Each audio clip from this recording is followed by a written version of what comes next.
અને એવો પ્રેમ ક્યારેય ન કરવો, એવો પ્રેમ ક્યારેય ન કરવો કે તમારી શ્રદ્ધાના 1000 ટુકડાઓ થાય.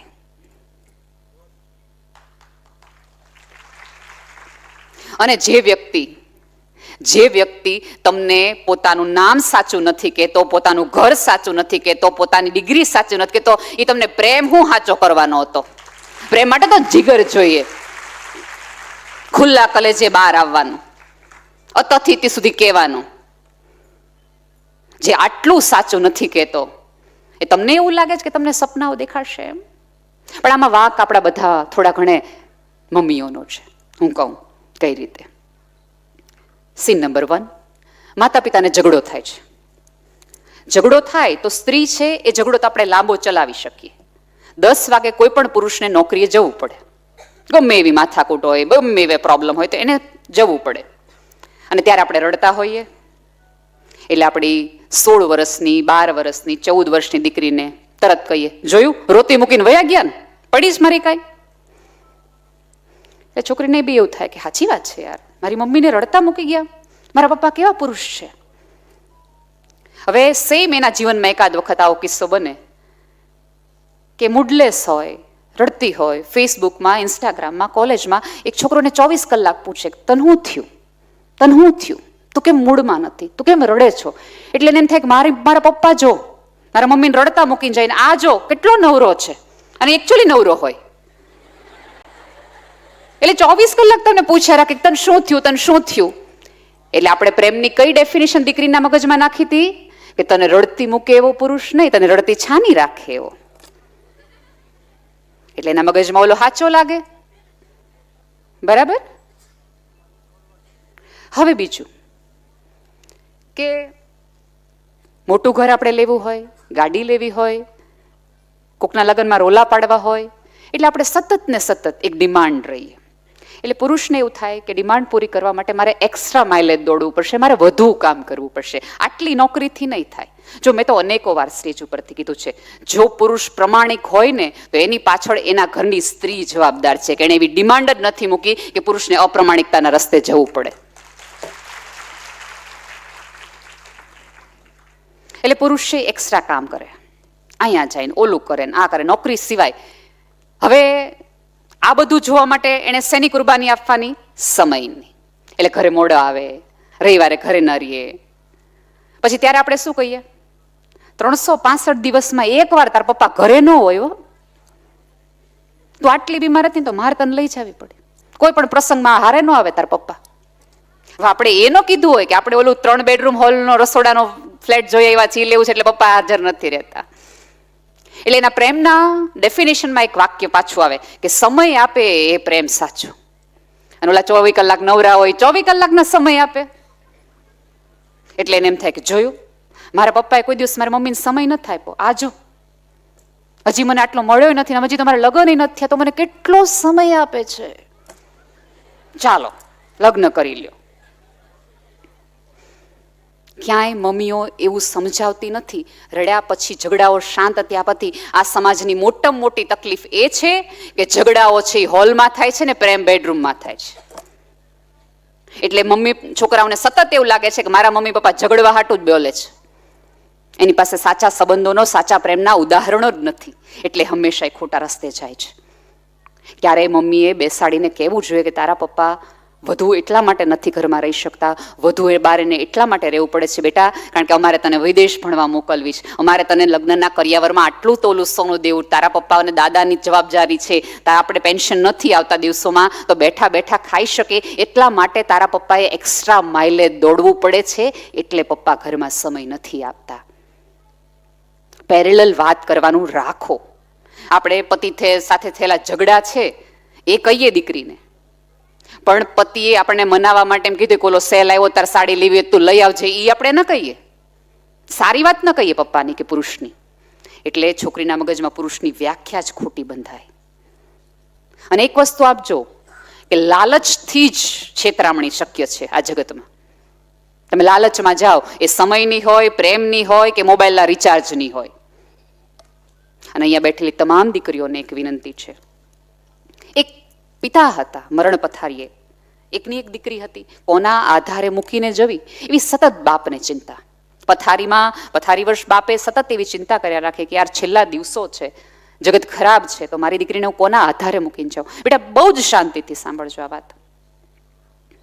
એટલે એના પપ્પાને એમ થાય કે એકાદ એવું જ્ઞાન, એવી શીખ આપીને જાઓ કે મારી દીકરી મારા પછી પણ આ સમાજમાં સર્વાઈવ કરી શકે.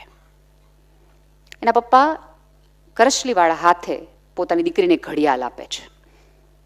કે આ ઘડિયાળ જાને આપણા બાજુમાં ઓલા કરિયાણાવાળા ભાઈ છે ને, એને જઈને પૂછને કે આ ઘડિયાળ વેચીએ તો કેટલા રૂપિયા આવે. તો ઓલે કરિયાણાવાળા પાસે જાય છે, પિતાએ કીધું એટલે દીકરી તરત જાય અને પૂછે કે આના કેટલા આવે.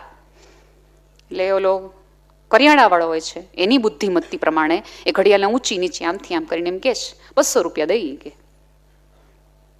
જાય છે પાછો. અને પપ્પાને એમ કહે છે કરિયાણાવાળા ભાઈએ આ ઘડિયાળના 200 રૂપિયા કીધા છે. પછી પપ્પા કે એમ કામ કર, આ તો બહુ ઓછા કહેવાય, તું ઓલા કોફી વાળાને ત્યાં જા, એ આના કેટલા કહે છે. દીકરી તરત એ કોફી વાળાને ત્યાં જાય છે કે આ ઘડિયાળના કેટલા આવે. ઓલો થોડોક આમથી આમ જોવે છે, એમ કે 501 રૂપિયા જેવો મેં આપી, આનાથી વધુ ન મળે આ ઘડિયાળનું. પાછી આવે છે, એ કે પપ્પા 500 રૂપિયા કીધા છે આ ઘડિયાળના. પછી એમ કે છે કે ઓલો એક કામ કર ને, ઓલો ભંગારી છે ને એને ન્યા જા, કદાચ એને ખબર પડે કે આ ઘડિયાળ કેટલી મહત્વની છે. એ છોકરી ભંગારીને ત્યાં જાય છે. અને આ વખતે છોકરી થોડી કંટાળી ગઈ છે કે વારા ઘડીએ વેચવી નથી ઘડિયાળને, હું ભાવ જ પૂછાવ્યા રાખે છે પપ્પા. એ ભંગારી એમ કહે છે કે અમે લગભગ 801 રૂપિયા આપ્યા, હાલ ચાલુ નથી ને હાવ જૂનું છે, પણ તોય 800 રૂપિયા આમ જેવું અમે તમે આપ્યા ઘડિયાળનું. દીકરીને પપ્પાની પાસે રાજી થઈને એમ કહે છે કે ઓલા 200 ને 300 ને 500 કરતા 800 રૂપિયા દે છે, અહીં વેચી જ નાખો ઘડિયાળ. એટલે છોકરીના પપ્પા એમ કહે છે છેલ્લી વાર, બસ હવે જ નહીં, હવે જે ભાવ આવે ને આપણે વેચી નાખશું. આપણા શેરીના નાકે એક એન્ટિક વસ્તુવાળો માણસ છે, એની ને ત્યાં ઘડિયાળ આપને. છોકરી બહુ હસતા હસતા એને થાય કે આવે તો વેચી જ નાખવાની છે. એન્ટિક શોપવાળાને ત્યાં જાય. પારખું માણસ હોય છે, જોહરી જેવું, જેને ખબર પડી જાય કે આને હીરો કહેવાય, આને પાણો કહેવાય. એ તરત ઘડિયાળ હાથમાં લઈ, હજી તો આમથી આમ કંઈ જોતોય નથી, એ ઘડિયાળ જોઈને એવું કહે છે કે અમે આને 1 લાખ રૂપિયા આપીએ. કારણ કે આ બહુ જ જૂની એન્ટિક ઘડિયાળ છે, હવે તો મળતી પણ નથી, એવી રેર ઘડિયાળ છે, આને 1 લાખ રૂપિયામાં આપીએ. દીકરી બહુ હસતી હસતી પપ્પા પાસે જાય કે 200, 300, 500, 800 કરતા લાખ રૂપિયા ઘડિયાળના આવે છે, હવે વેચી નાખો. ત્યારે એ મરણ પથારી રહેલો બાપ પોતાની દીકરીના હાથમાં એ ઘડિયાળ મૂકીને એવું કહે છે કે બેટા તારી જાત એવા વ્યક્તિને સોંપજે કે જે તારી સાચી કિંમત કરી શકે, જેને ખબર હોય કે આ લાખ રૂપિયાની વસ્તુ છે, 300ની નહીં, 200ની નહીં, 800ની નહીં. અહીંયા બેઠેલી તમામ દીકરીઓને વિનંતી છે કે જાત એવા વ્યક્તિને સોંપવી કે જેને તમારું મૂલ્ય ખબર હોય. અને તમારા માતા પિતાને તમારું મૂલ્ય ખબર છે ને, એટલે પાત્ર નક્કી કરે છે કે આ લાખની કિંમત સમજી શકે એવું વ્યક્તિ છે. તમારી આઈલાઇનરો બગાડે ને એવા પુરુષ સાથે ન જવાય, એવા વ્યક્તિ સાથે સંબંધ ન જોડાય. આખું દિવ્યેશભાઈની આખી વિચારધારા એ જ છે કે તમારામાં રહેલું શક્તિપણું તમે ઉજાગર કરી શકો ને આવતા દિવસોમાં તમે એક પણ રીતે દુઃખી ન થાવ, એની તમને કેળવણી આપી છે, એવા વિચાર આપવા છે. અને સંસ્કાર છે એ કે બેટા બહુ એવું મોટું ટોપલું નથી. તમને મને અંકિતાબેનને સાંભળીને તમને એવું થાય કે આ બે સ્ત્રીઓ તો એવું નક્કી કરે છે કે અમારે જીવવાનું જ નથી, અમારે આ જ બધું કર્યા રાખવાનું, સહન જ કર્યા રાખવાનું. નહીં, તમે ખુલીને જીવી શકો, તમારા સ્વપ્નમાં તમે ઇન્વેસ્ટ કરી શકો. એટલા માટે કહીએ છીએ કે જગત તો આવું કાળું જ છે, અહીંયા આટલી જ ખરાબી છે, એની વચ્ચેથી તારે કેમ પસાર થઈ જવું એટલું જ અમારે શીખવાનું. અને સિઝન છે કાદવમાં કમળ ખીલવાની, તમારો ખીલી જશે. હે સાદી ઘટના છે. અત્યારે તમે કોઈ પાસે પાણીની બોટલ, ઓકે આ પાણીની બોટલ નાની છે, આ પાણીની બોટલ તમે શોપવાળા પાસેથી લ્યો ને તો એને 10 રૂપિયા લે. ઝવેરચંદ મેઘાણી ઓડિટોરિયમમાં એ પાણીની બોટલની કિંમત 20 રૂપિયા હોય. મલ્ટીપ્લેક્સમાં જાઓ તો એ પાણીની બોટલની કિંમત 50 રૂપિયા હોય. 5 સ્ટાર હોટલમાં જાઓ તો એ કિંમત 100 રૂપિયાની હોય. એરપોર્ટ ઉપર જાઓ તો એ જ પાણી, એ જ બોટલ, એ જ કંપની 150 રૂપિયા લે અને આપણે દેવા પડે. એનો અર્થ એ છે કે તમે ક્યાં ને કોની સાથે છો ને એના આધારે તમારું મૂલ્ય વધશે. કોની બાજુમાં ઉભા રહ્યા છો ને, કઈ જગ્યાએ ઉભા રહ્યા છો ને એના આધારે તમારું મૂલ્ય તમે વધારી શકો. બાકી પાણી એ બોટલ એ ને કંપની એ ભાવ કેમ વધી જાય છે? અને દઈએ જ ને, કારણ કે આપણને ખબર છે કે આ જગ્યા છે ને જેવી તેવી નથી. જેની બાજુમાં બોટલ ઊભી છે ને એ જેવી તેવી નથી, બાકી પાણી જ છે. એમ તમે એવી જગ્યાએ જઈને ઉભા રહ્યો કે તમારું મૂલ્ય વધતા જાય. તમે ધોળા હો કે કાળા, લાંબા હો કે ટૂંકા, દેખાવડા હો કે ન દેખાવડા. અને અહીંયા બેઠેલી તમામ દીકરીઓને વિનંતી છે કે બ્યુટી પાર્લરની બદલે લાઇબ્રેરીમાં થોડુંક ઇન્વેસ્ટ કરવાનું રાખો, મેન્ટલ મેકઅપ કરો, જેથી કરીને જગતે તમને જોવાની નહીં, તમને સાંભળવાની મજા આવે. જે પુરુષ તમારા દેખાવના આધારે તમને જજ કરે છે ને એ પુરુષ તમને જોવે છે, તમને સમજતો કે સાંભળતો નથી.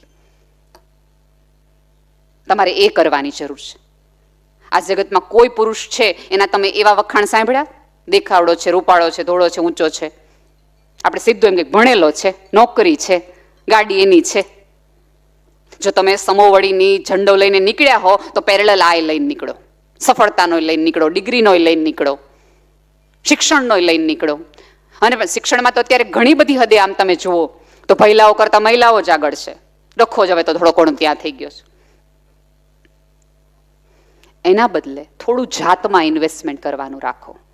આટલા બધા ખભા ઉતરી ગયેલા નિરસ થઈને જીવવાનું ને બદલે થોડા ખભા ઊંચા કરીને ચાલો. એવું તમે આ જગતમાં એક પણ કામ નથી કર્યું કે જેના હિસાબે તમને શરમ આવી જોઈએ. અને અહીંયા બેઠેલી સમાજની તમામ વ્યક્તિઓને એક નમ્ર વિનંતી છે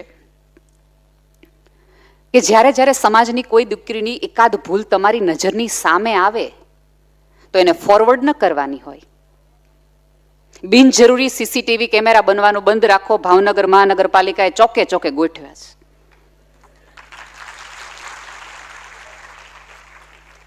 અને તમારા બાર નથી પડ્યા એટલું જ.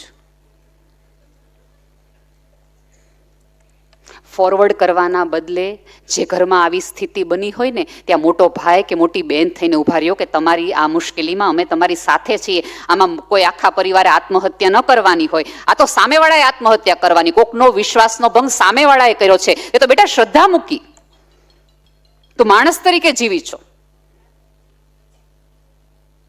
પણ આપણે બધા એવા પરિવારની બાજુમાં જવાના બદલે 4 જણને ફોન કરીએ. અને બેનો ખાસ, શું નવીનમાં? એટલે એમ કે કાંઈ નહીં, લે તે તમને કઈ ખબર જ નથી લાગતી, ફલાણા ભાઈના ઘરે ન થયું.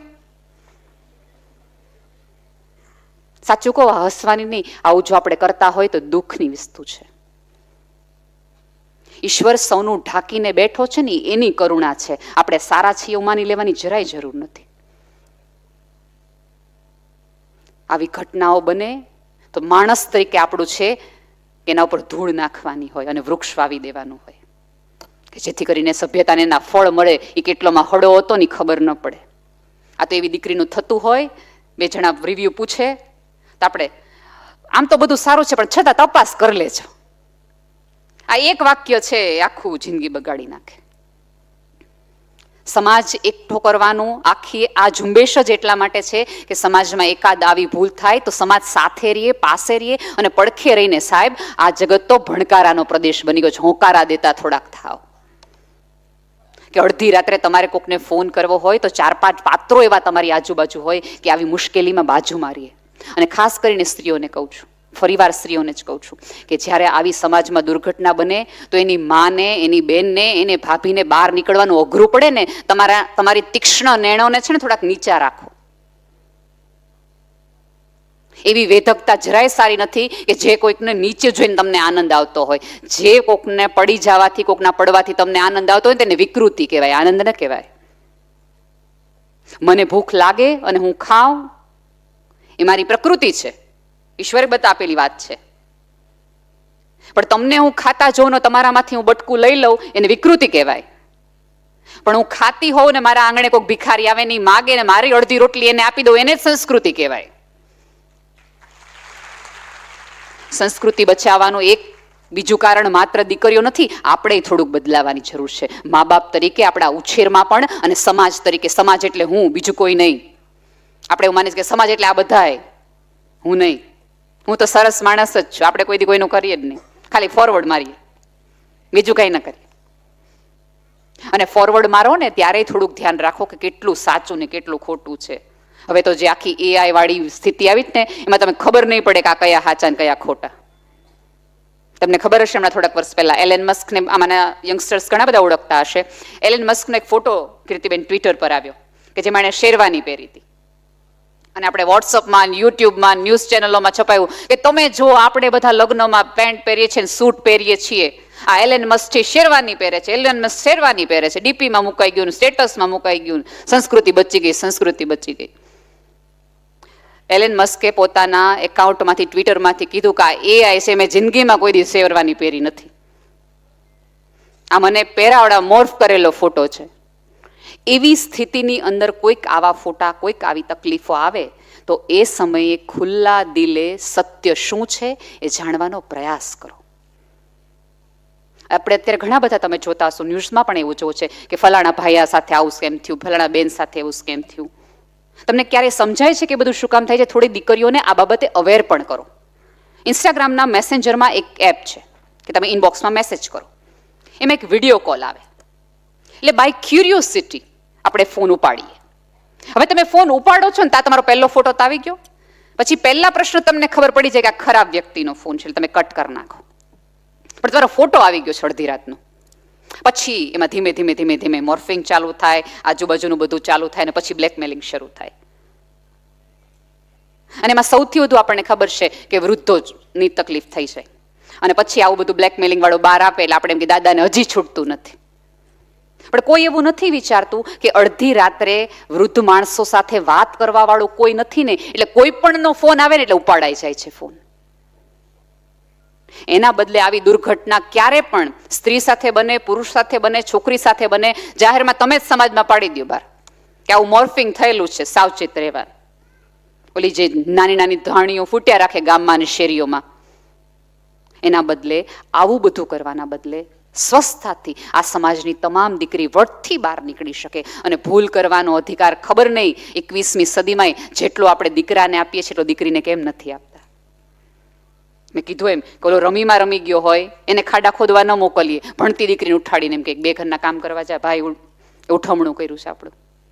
અને અત્યારની સૌથી વધુ મોટી તકલીફ એ છે કે સમાજમાં જેને આપણે આઇકોન ગણીએ છીએ, જેને આપણે મહાન ગણીએ છીએ, જે રિતિક રોશન ઓલું કહો ના પ્યાર હે વાળી એક સિચ્યુએશન હતી, એ ગીતની અંદર આ એક ગીત હતું કે જેમાં એને આમ હાથનો એક સ્ટેપ લેવાનો હતો માઇકલ જેક્સન જેવો.